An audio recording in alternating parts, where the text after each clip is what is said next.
Hello dear student, welcome to my YouTube channel Bihar board study online class पे। आज के इस क्लास में कक्षा 10वीं के साइंस यानी विज्ञान के अंतर्गत आने वाले फिजिक्स के महत्वपूर्ण 2 नंबर वाले महत्वपूर्ण प्रश्न को देखेंगे, जो बिहार बोर्ड के एग्जाम में हर एक साल रिपीट होते रहता है।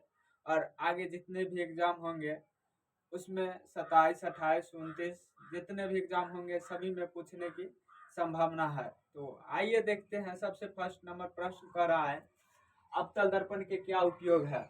जो बिहार बोर्ड के एग्जाम में 24, 22, 15 समझ रहे हैं ना, 24, 22, 15 के एग्जाम में पूछा गया।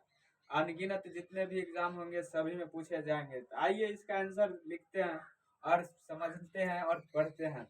सबसे फर्स्ट नंबर क्वेश्चन का आंसर आप लिखिए, बड़े आकार का अवतल दर्पण का उपयोग ऊर्जा के लिए किया जाता है। दूसरा, इसी में अवतल दर्पण का उपयोग वाहनों के headlight, lamp, search light, torch इत्यादि बनाने में किया जाता है। इसका उपयोग सेविंग दर्पण के रूप में किया जाता है। इसका उपयोग दंत चिकित्सक तथा विशेषज्ञ रोगी के परीक्षण में किया जाता है। फिर से, बड़े आकार का अवतल दर्पण का उपयोग ऊर्जा के लिए किया जाता है। दूसरा, इसका उपयोग वाहनों के headlight, search light, lamp, torch इत्यादि बनाने में किया जाता है। इसका उपयोग शेविंग दर्पण के रूप में किया जाता है। इसका उपयोग दंत चिकित्सक तथा विशेषज्ञ रोगी के परीक्षण में किया जाता है। अवतल दर्पण का उपयोग हो गया। आइए 2 नंबर प्रश्न के आंसर देते हैं। कहता है, उत्तल लेंस को अभिसारी लेंस क्यों कहा जाता है। ये भी 20 और 16 के एग्जाम में पूछा हुआ है।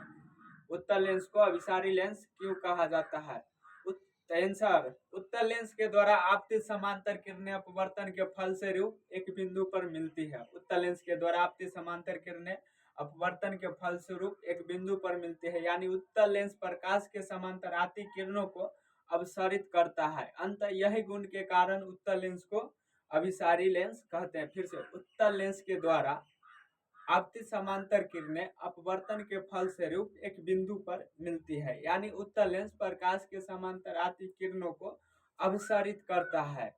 अंत इसी गुण के कारण उत्तल लेंस को अभिसारी लेंस कहा जाता है। फिर से, उत्तल लेंस के द्वारा आपतित समांतर किरणें अपवर्तन के फलस्वरूप एक बिंदु पर मिलती है। यानी उत्तल लेंस प्रकाश के समांतर आती किरणों को अपसरित करता है। अंत यही गुण के कारण उत्तल लेंस को अभिसारी लेंस कहते हैं।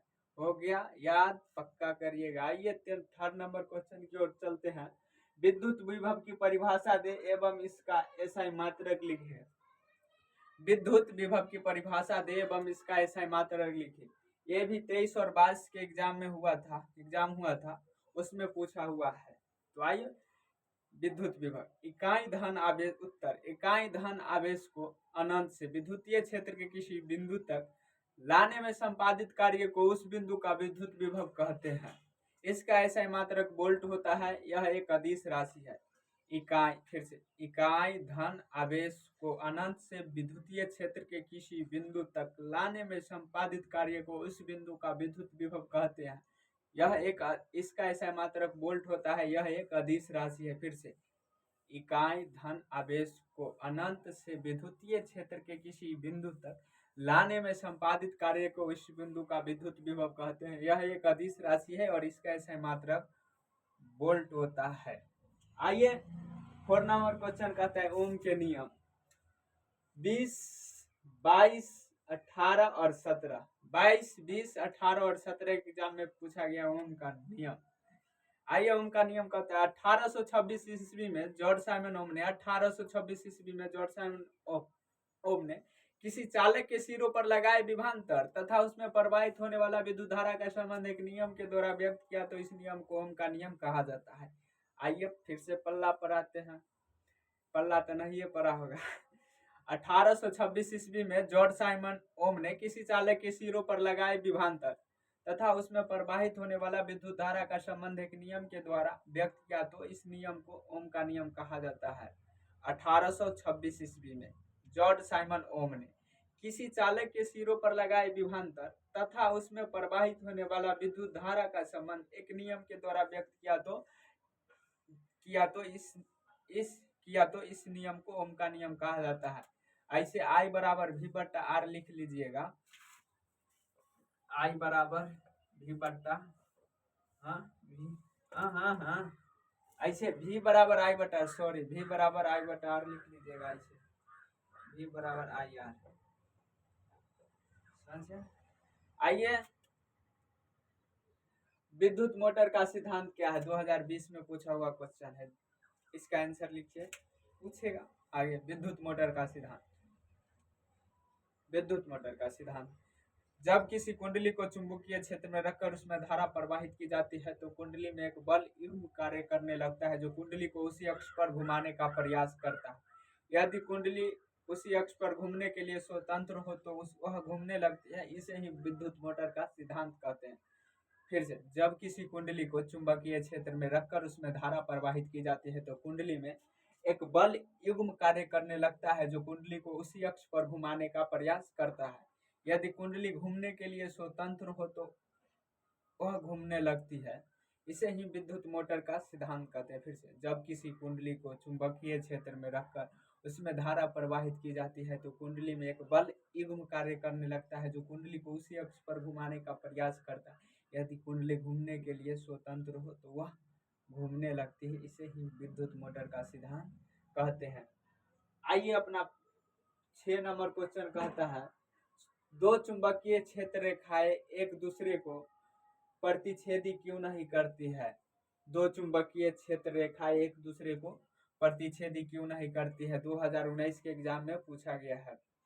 तो आइए इसका आंसर, चुंबकीय सुई सदा एक ही दिशा की ओर संकेत करती है। उत्तर, चुंबकीय सुई सदा एक ही दिशा की ओर संकेत करती है। यदि दो चुंबकीय क्षेत्र रेखाएं एक दूसरे को प्रतिच्छेदी करती है तो प्रतिच्छेद बिंदु पर चुंबकीय क्षेत्र की दो दिशाएं उत्पन्न होगी जो संभव नहीं है। अंत विद्युत क्षेत्र रेखाएं कभी एक दूसरे को प्रतिच्छेदी नहीं करती है।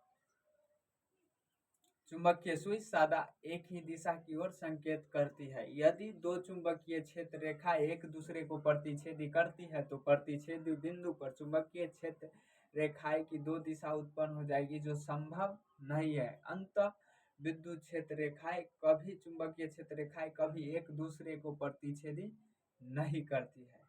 आइए चलते हैं 7 नंबर प्रश्न की ओर। नाभिकीय ऊर्जा किसे कहते हैं, दो ऊर्जा स्रोतों के नाम लिखे। सिंपल सा क्वेश्चन है जो कि 23 और 20 के एग्जाम में पूछा गया। नाभिकीय अभिक्रियाओं अर्थात नाभिकीय विखंडन तथा नाभिकीय संलयन। आंसर, नाभिकीय अभिक्रियाओं अर्थात नाभिकीय विखंडन तथा नाभिकीय संलयन के फलस्वरूप प्राप्त ऊर्जा को नाभिकीय ऊर्जा कहते हैं। दो ऊर्जा स्रोत के नाम लिखे, सूर्य और कोयला।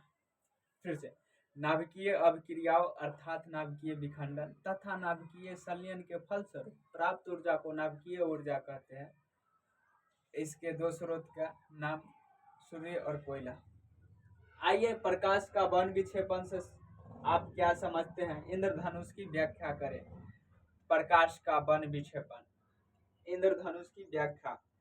जब कांच की प्रिज्म से प्रकाश को गुजारा जाता है तो यह 7 रंगों में विभक्त हो जाती है, जिस घटना को प्रकाश का वन विक्षेपण कहते हैं। इंद्रधनुष की व्याख्या करेंगे आराम से। इसे भीप गयोर भी कहा जाता है। जब कांच की प्रिज्म से प्रकाश को गुजारा जाता है तो वह 7 रंगों में विभक्त हो जाती है, जिस घटना को प्रकाश का वन विक्षेपण कहते हैं। इसे भीप गयोर भी कहा जाता है, VIBGYOR। इसको याद रखिएगा, उस लेवल के भी एग्जाम में पूछा जाता है, भीप गयोर।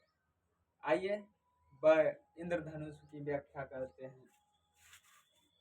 ऐसे करके प्रिज्म, ये कांच का प्रिज्म हो गया, कांच का प्रिज्म, कांच का प्रिज्म, प्रिज्म ये प्रकाश को गुजारा जाता है, प्रकाश,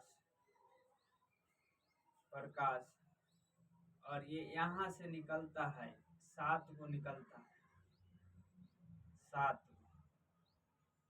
समझ, इसको लिखते हैं भीप गयोर, बैजानी है पिनाला, बैजानी है पिनाला, पिनाला।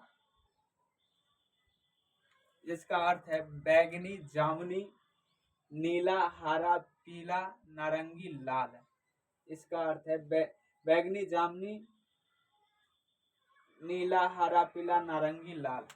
आइए, आज की क्लास समाप्त हो गया, और अच्छा लगे तो शेयर ज़रूर करिएगा, क्योंकि असल बच्चों तक पहुंचना, जो 10th के एग्ज़ाम देंगे वहां तक वीडियो आप पहुंचाइए। और अच्छा लगे तो लाइक, सब्सक्राइब और कमेंट ज़रूर करें।